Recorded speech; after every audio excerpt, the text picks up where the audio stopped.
Welcome to all of you for one more presentation on IoT. So today let us begin with your new chapter, or what you call it as module number 4. Before I go into the module number 4, let us quickly recall so that we have the proper synchronization within whatever we have been discussing. So we started with the basics of IoT with the different frameworks and other things, then the communicating technologies and all. Then we have gone to the next layer wherein we have seen different the network connectivity principles, including the internet, IPv4, v6, and your TCP IP, the IP addresses and other things. Then we went to the application layer. You try to conceptualize all these things, recall these things, right? We went to the application layer where you need to handle a lot of data.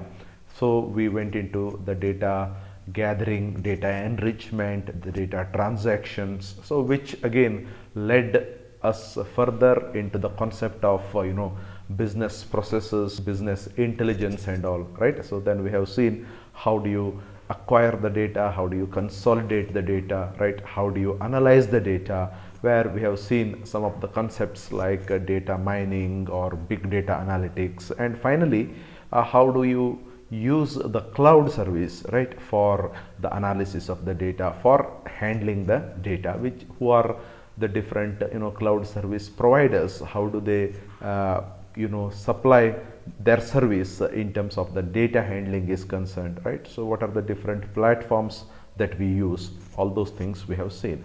Again, after that we have come back to the basic layer, that is wherein we sense the data. Again, in the physical layer we sense the data by means of the variety of sensors, right?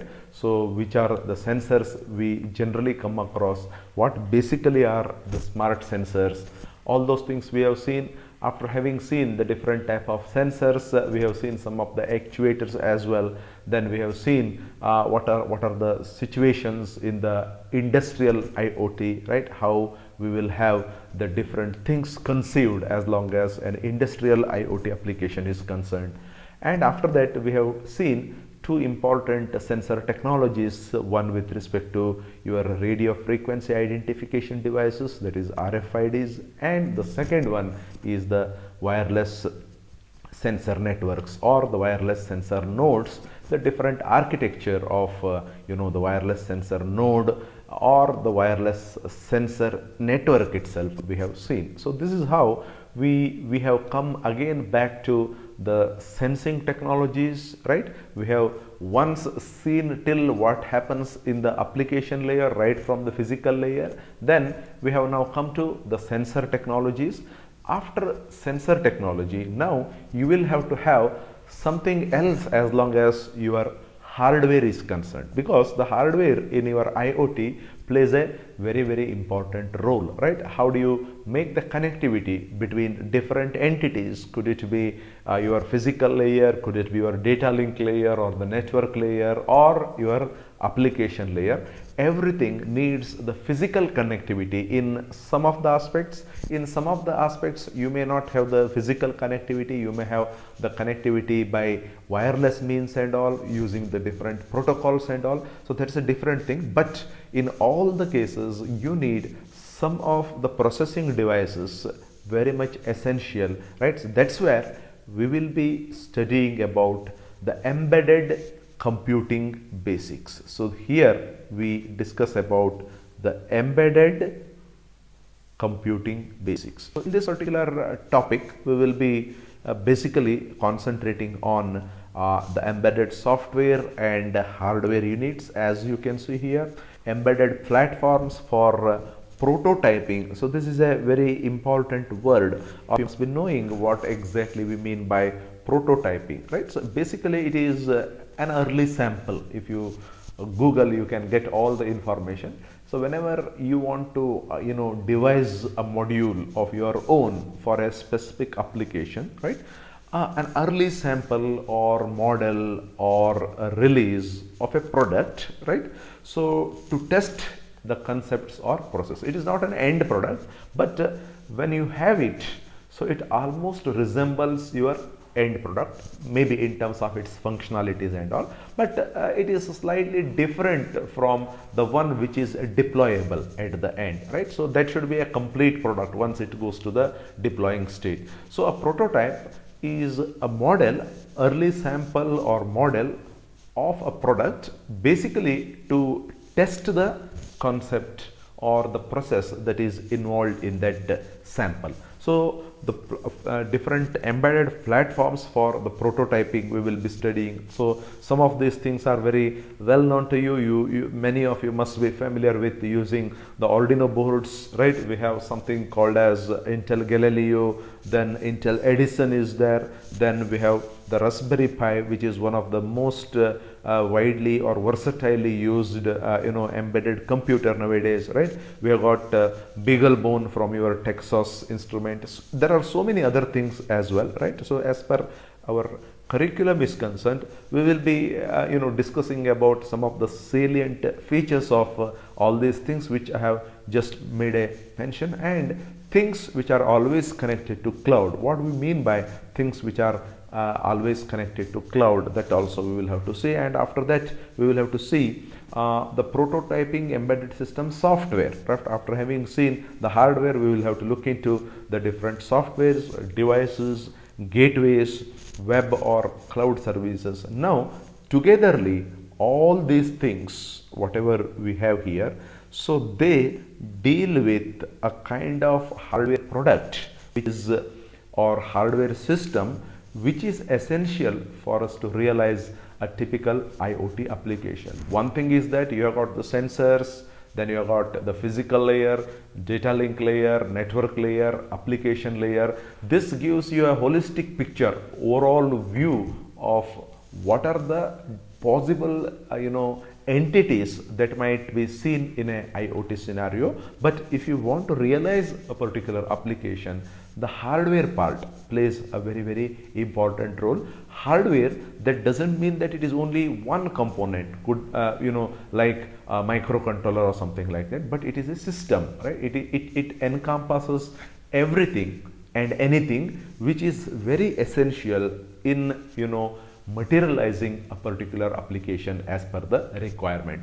Some of the simple examples also we can take, and based on these things, so probably if you have got a good idea about some of the programming language like Python and all, right? So definitely you should be able to realize your own system or your own module as per the requirement. In the beginning, let us confine ourselves to designing a simple system so that you get the confidence. Later, based on your need or based on the requirement, you can always think of designing more and more complicated systems, right? So you have a lot of opportunity here in the data science and all. Maybe a few days back we have already seen what are the avenues for the data science engineers and all by means of one of the webinars, right, which we had arranged. So like that you have your own choice here to get into these kind of fields. So now with that very brief introduction, let us move on to the subsequent things here, wherein whatever the hardware system I have referred to now is generally called as the embedded system. Of course, I've got a separate course on embedded system when you come to your next semester. So probably those who are really interested to get more into these things, right, you can definitely opt these things. And after having opted, please try to get something out of it. You try to develop something, you try to materialize something, so that whatever the theoretical learnings you do, so they are transformed into the practical aspects. So now when I speak about the embedded system, right, so now it denotes a system that embeds software into computing platform. You know what you mean by a computing platform, right? So everything what is required for me to run an application, or have some application designed, devised and materialized, right? So all those things come under the embedded system, right? So now a system that embeds software into computing platform, system dedicated for either an application or applications, or which is dedicated to a specific part of an application, product or component of a large system. This is refers to an embedded system. When I have a microcontroller unit, right? So basically it refers to an embedded system, because many things like your timer, serial ports, IO ports, right? Your UART, they are all available in a single chip. So in that sense it is a embedded system, right? Like that you may have some more features, sometimes the required software for running a particular application, that might also be a part of that system. So that makes your definition of embedded system in an enhanced manner or in a comprehensive way, right? It refers to a device which embeds software into a computing platform, which we have already seen, performs the computation and communication for specific to the system, right? Computation specific to system, you must have heard about the ASICs, application specific ICs. I have made a mention about the ASICs long back, right? So using this ASICs, it is possible for you to have the computations specific to a particular system. So they are also a part of the embedded system, your ASICs, right? So this is one way of defining what is embedded system. It is a system that embeds software into computing platform. It refers to device which embeds the software into computing platform and performs the computation and communication specific to the system. So now see here, basically when you look into the layered architecture what we have seen earlier, right? So now we have got the physical layer here, then your data link and network, both I will show here as a single one, and this is the application, right? So now we are somewhere here, and to some extent we can also go into this network also based on the software applications which we have embedded in the system, right? So this is what is the meaning of embedded system. Now with this we will look into some more related to our prototyping, right? Many of these definitions may be very well known to you, you may be very familiar with that. Wherever I feel that you are familiar, I will go a little fast, right? So your microcontroller unit, I don't have to spell out anything as long as what your microcontroller unit is, right? So you can have a quick glance of all these things, right? So may have limited computational capabilities, but processes, memory, flash, enhanced input and output capabilities, and number of on-chip functional units. So your microcontroller unit happens to be one of the most significant and prominent parts in your embedded system, as long as the IoT applications are concerned, or as long as you want to get some IoT applications out of it. Then comes your timers. The timers also play a very important role in your IoT scenario, right? It refers to a device which enables initiating new actions on timers start, on the clock inputs, right? Based on the timeouts. When the number of clock input is equal to some preset value, you know what exactly the action that is going to take place in the timers. In a nutshell, right, in order to have the accurate delay, could it be a software or a hardware delay, you make use of the timers, and all the timer operations are as per the internal clock of your microcontroller, whereas your counters, right, we have also been exposed to the working of the counters. The counters basically act on some external initiation, right, some external event which is happening, and that event makes some changes in the signal levels, and that change in the signal levels are being counted in the counters, right. So that is the basic difference between your timer and counter. Then comes this one that is called GPIO. So probably this GPIO is one very important thing, especially when you use some programming language and all. So whenever you use some Python like programming language, the basic initialization whatever you make, right, so they must be made through these things, GPIO, general purpose IO, and these are not a new concept to you. You have already seen the different ports in your 8051 microcontroller, IO port 1, 0, 1, 2, something like that. So bidirectional, and which have got a special function. All those things we have seen, they are nothing but the same general purpose input and output pins, right. But here you are calling them specifically as the general purpose, as they come under our IoT embedded system scenario. A pin that can be used in addition to the digital input or output for other purposes and protocol based reception and transmission. This is what we mean by the general purpose input and output pins. And you are very well aware that the TXD and RXD, right, receive data, transmit data in your universal asynchronous and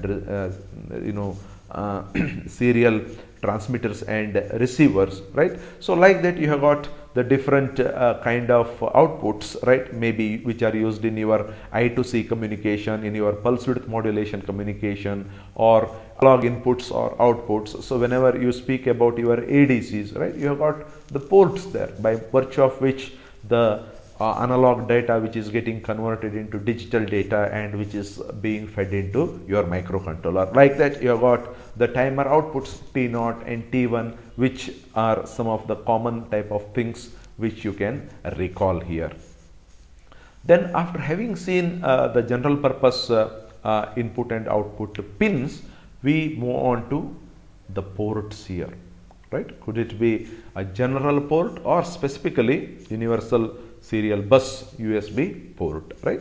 So a device that enables the input output communication between the microcontroller unit and another device. All these things are familiar to you, but these things are very much essential, especially when we try to develop some application using embedded system, both the hardware as well as the software part, which is a major part in your IoT hardware, right. So these ports are used for the communication with the circuit or with the sensors or with the actuators or the keypads or an external computing device. So everything, you know the literal meaning of port, right, which connects something to the external world. Everything and anything which is required to be connected through a port or which is required to be connected to a microcontroller unit or from a microcontroller unit to some external peripherals, it must be enrouted through the ports, right. So you know USB ports communicate to another USB port using USB protocol. You have got RS232C ports, right. You have got DB9 connectors. All those things we have seen as long as our interfacing experiments are concerned in our microcontroller scenario, right. So ports and USB ports. So after having seen the ports and USB ports, the next one is the interrupt. Again, there are two types of the interrupts, you know the literal meaning of interrupt. One is the software enabled interrupt and another is the hardware enabled interrupts, right. The diversion to a new function, right. I don't go into the details of these things, right. Whenever you have some normal function which is being carried out, So you may have some external initiations taking place to grab the attention of your processor, right? So based on that, your current program sequence has to be suspended there, and you will have to address to the external initiations, and after having completed that, you will be resuming from where you had left. There are certain procedures for all those things. You have got your stack pointer and other things, right? So very similar to those things here also in our embedded systems, right? We have something called as interrupts, which mean the diversion to a new function, which we call it as ISS, interrupt service subroutine, similar to the function running on a catching an exception or callback function, right? An interrupt on execution of a software instruction for interrupt on execution of INT instruction, the system runs to another function. So this is a software initiated interrupt. Like that, you may have the hardware initiated interrupts also through the interrupt pins, an action in which a running program interrupts on the hardware signals, such as a timer timeout. You get a signal from T0, you get a signal from T1. So that is through the hardware signals. Probably these things you have already seen in your 8051 microcontroller studies, right? Action is the diversion to a new function, which is again ISR, interrupt service routine. The system runs another function. After the second function is run, you may again make the system to resume from where it had left. So these interrupts are very, very important, especially when you design your own system, which is to have the different external peripherals connected to your system, which sends the different informations. For example, if you are designing a system in an industrial scenario, right? So you may have a fire alarm, right? So when the normal functioning is going on, if you get some signal from your fire alarm, so this has to be immediately stopped, and the program which corresponds to your fire alarm, that is your interrupt service routine, so that has to be executed. That will take care of giving some signal to the persons there, or activating some of the fire quenching mechanisms and all. So that all depends upon what kind of application you want to have there. But these things are very important, the hardware interrupts as well as the software interrupts. So this is another thing which is one of the major components in your embedded system. Then comes your electronic circuit board, right? So all of you know in what way you can conceive the electronic circuit board. Board is an electronic hardware, an electronic circuit board with microcontroller units, right? Or your SOC circuits, right? Connectors which provide connection to the other ICs and circuit components. So when you have done the experiments on your analog to digital converter or the digital to analog converter, right? So you will be having the interfacing cards, something like this, right? Which establish the communication with your microcontroller. Then through the microcontroller, you use your serial cables and you write the program in your computer and all, right? So just to recall whatever we had done earlier. So these are called as the electronic boards. Even your microcontroller unit, whatever we have, that is also considered as the electronic board. Basically, it is going to provide the connection to the other ICs and the circuit components, electronic board. So this is another important thing in our IoT scenario, right? ICs and circuit components can also be inserted or joined to put in place onto the board. So you have something called as SMDs, surface mounting technologies, right? So generally what you do is in your digital electronics laboratory and all, there are IC mounters, right, with certain pins in each mounter, and what you need to do is you have to take an IC and fix it there and lock it, right? But there are certain things wherein you have the surface mounted technologies, right? The IC is permanently fixed onto the slots there, right? So that is called as SMDs, right? So these boards may have the batteries, power supply, yeah, right? You may have the voltage regulators, connection for the power. All these things you must have seen in any kind of the conventional electronic circuit boards, right? Then comes the platform. This is again very important. Now we are slowly moving towards the embedded system, right from the individual component. Now we are coming towards the component as a whole, right? So platform, we have many times discussed about this, right? So earlier also, maybe you can have a quick recall of all those things. Denotes a set consisting of computing and communication hardware, software, as well as the operating system. So when we had taken the definition of your embedded system, we had brought the software also into picture. Sorry. So now that gives you a concept of what a platform is, right? It is denoting a set consisting of computing and communication hardware, software, as well as the operating system, right? Enables working with different softwares, application program interfaces, enables using IDE. We have already seen what is IDE, right? Integrated Development Environment. Middleware we have seen. I will come back to all these things once again, right? May enable the development of codes at the development stage, may enable prototype development for an application or for applications or even for a specific part of an application. This gives us a picture of platform. On what platform you work, this kind of questions you must have heard, right? On what platform you work, right? Which platform is better for me to develop this particular application? So all these things come under a platform. It enables working with different softwares, APIs, right?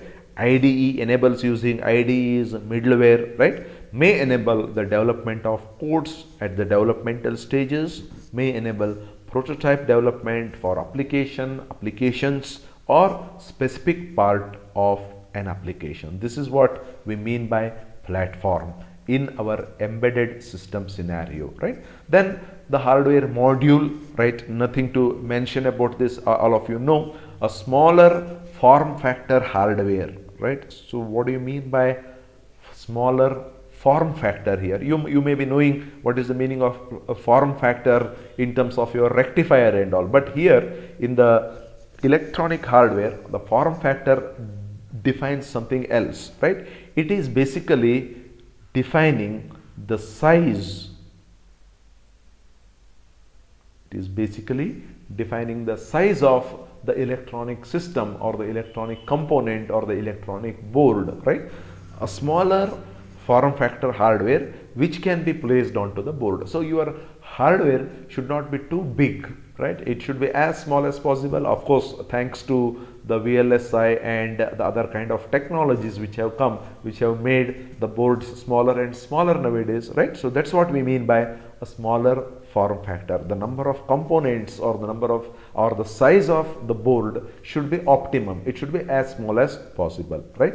So hardware module, a smaller form factor hardware which can be placed onto the board, may embed the software, may enable the use of board circuit with shorter form factor. So maybe example of an RF module placed onto electronic board, right? So you may have a RF module on the electronic board. So whenever you bring in one RF module which is to be accommodated on the electronic board, so you always think of having a smaller form factor there, right? So that should not become a bottleneck or an additional burden on the existing electronic board. So that's what we call it as smaller form factor, and that defines the hardware module.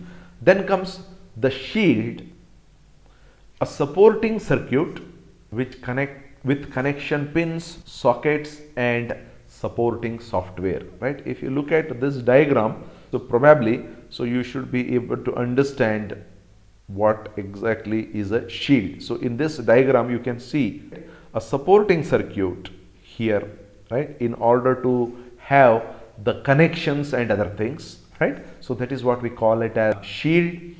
A supporting circuit with connections, with connection pins, sockets and supporting software. You may even find the supporting softwares featured there. I will come to that point, which are the supporting software and all, right? Enables the connectivity of the board or computing platforms to the external circuit, right? So unfortunately you did not experience any kind of these interfacing circuits physically because of the lockdown and all, right? So probably when you come physically here to the institute, you will be made to expose to the real-time hardware interfacing, where you use these boards and you make the connection on your own to the different ADCs or DACs or your stepper motor controls or your DC motor controls or something like that. So that is what you will have to have the hands-on experience in making the interfacing of your various IO modules with respect to your processor or your embedded system or your microcontroller module, right? Enables the connectivity of a board or computing platforms to the external circuits, connects the elements that can be plugged onto the board or platform. Usage provides extra features, right? For example, connectivity to a wireless device. So if at all you want to have the connectivity to wireless device, that module will be provided there. To use the Zigbee, IP, Bluetooth or Wi-Fi or GSM, to use RF modules, right? Ethernet shield for Ethernet interface and connectivity to Wi-Fi. All those things will be provided in the board. Of course, when we start discussing about our Arduino or our Raspberry Pi or our BeagleBone, that time all these things you will again come across physically. You will be able to see what all the different shields that you can have. By means of these shields, how can we establish the connection with the external circuits in a easier way? That's what we are going to see, right? So this is about the shield. Then we will go to the next aspect, which is called as the header. Means plastic coated strip or plastic capped plug-in placed on the top of the pinholes when enables connection of wires without electronic soldering. Also provides the jumpers, right? Probably instead of telling all these things, if you look into these things, so you should be able to understand what exactly we mean by headers, right? So this is a female header. So wherever you want to make the connection, right? So these things are inserted onto the required pins on your board, and that eliminates the physical soldering of all the your microcontroller board or your embedded hardware board, right? So ultimately, being end user, you will be comfortable with whatever the connections that you are going to make. Remember, the hardware connections circuitries are always very difficult. Even if you miss a small point, okay, in that you will have a lot of problem. You will not be able to get the required output. So by virtue of these kind of things, it is easier for us to establish the connection between your system into the external entities. So that's what we mean by header.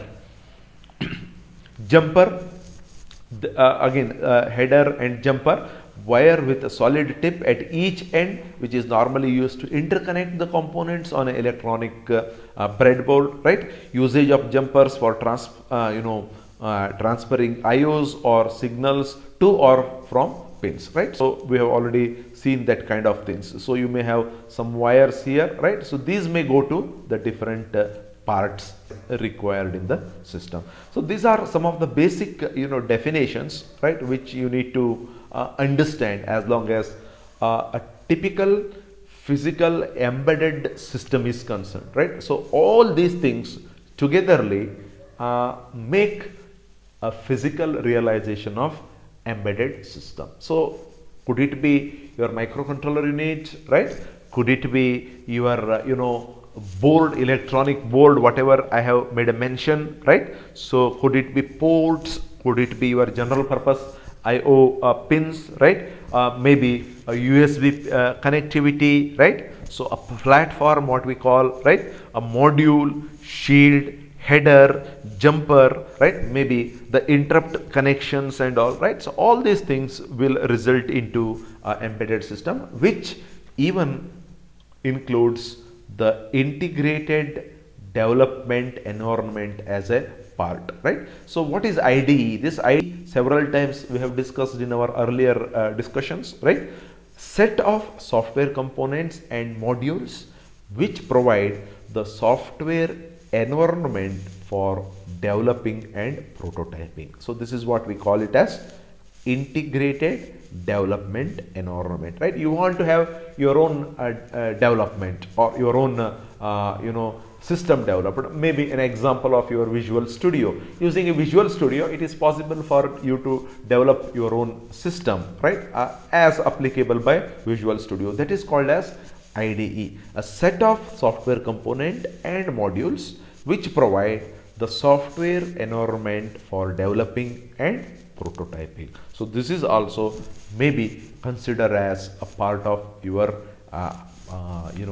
the embedded system. Then comes your OS, the operating system, right? Again, you know what exactly is the meaning of operating system. The system software which facilitates the running of the process.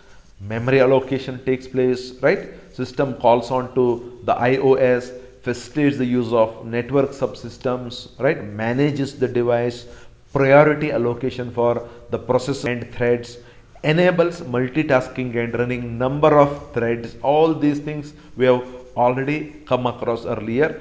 Enables many system functions, display using the given computing device or hardware, right? So you know your Android, simple thing is we will have your Android as the operating system, right? Your Windows, right? Your Linux. So these are all the examples of operating systems. Whenever you want your computer to run properly, whenever you want your intended tasks to be executed on your computer, it is the operating system which should take care of all these things which we have mentioned, right? So maybe our operating system is also a part of your embedded system, because the embedded system even encompasses the software component. Then you have got something called as RTOS, real-time operating system, OS that enables real-time execution of processes on computing and communication hardware. You may have to have the real-time execution of the things, right, which may instantaneously and spontaneously arrive, and according to that the processing has to take place. It may not be based on some set rules or rule engine what we have considered earlier. It may be a spontaneous action, right? Processors uses prioritization and runs as per the assigned priorities. Priority assignments enables the execution of the process in real time. In real time, whatever the execution that takes place, that is taken care of by your RTOS, real-time operating systems, right? Some of the applications which we generally come across in our IoT scenario, they may very much essentially need the real-time operating systems. When we look into some examples, so probably you should be able to understand, right? So then APIs, application program interfaces, the device interfaces, right? Software, a major component of IoT devices, that is your API, device interface for communication over the network and communication to the circuits, ports, which also include middleware. We have already seen what we mean by application API, that is application programming interface, right? So this is also a part of the system, right? The middleware creates your V4, V6 and the different type of the protocols that we have in our internet connectivity, right? You have already spoken about REST and other communication stacks. So all these things, if at all you want to have the entity to entity communication, they are done or they are materialized by virtue of the application program interface or the device interfaces. So all these things, whatever I have made a mention so far, they are essentially a part of your embedded system, right? Maybe to what extent these things are present in your embedded system, that all depends upon what kind of embedded system you are using, right? So suppose now if you want to have a Raspberry Pi, okay, this is the embedded computing hardware.